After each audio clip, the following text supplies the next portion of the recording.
জিলহজের ১০ দিনে যে জিকির করলে সওয়াব জিহাদ থেকেও বেশি।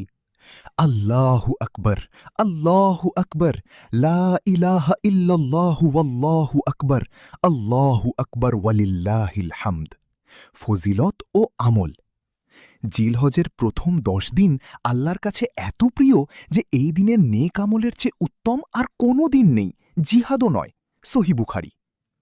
রাসূলুল্লাহ সাল্লাল্লাহু আলাইহি ওয়াসাল্লাম বলেছেন, তোমরা এই দিনগুলোতে বেশি বেশি তাহলিল, লা ইলাহা ইল্লাল্লাহ, তাকবীর, আল্লাহু আকবার ও তাহমিদ, আলহামদুলিল্লাহ পাঠ করো।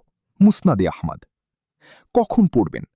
জিলহজের ১ তারিখ থেকে শুরু করে ঈদের ৪ দিন পর্যন্ত। ফরজ নামাজের পর ৯ জিলহজ ফজর থেকে ১৩ জিলহজ আসর পর্যন্ত ২৩ ওয়াক্ত তাকবীর পড়া ওয়াজিব। সব সময় বাড়ি, মসজিদ, বাজারে চলতে চলতে। তাৎপর্য: আইয়ামুত তাশরিক খাওয়া দাওয়া ও আল্লাহর জিকিরের দিন। সহিহ মুসলিম। সর্বদা আল্লাহর উপর ভরসা রাখুন, আল্লাহ উত্তম পরিকল্পনাকারী। এমন আরও আমল নিয়মিত পেতে লাইক ফলো দিয়ে সাথে থাকুন।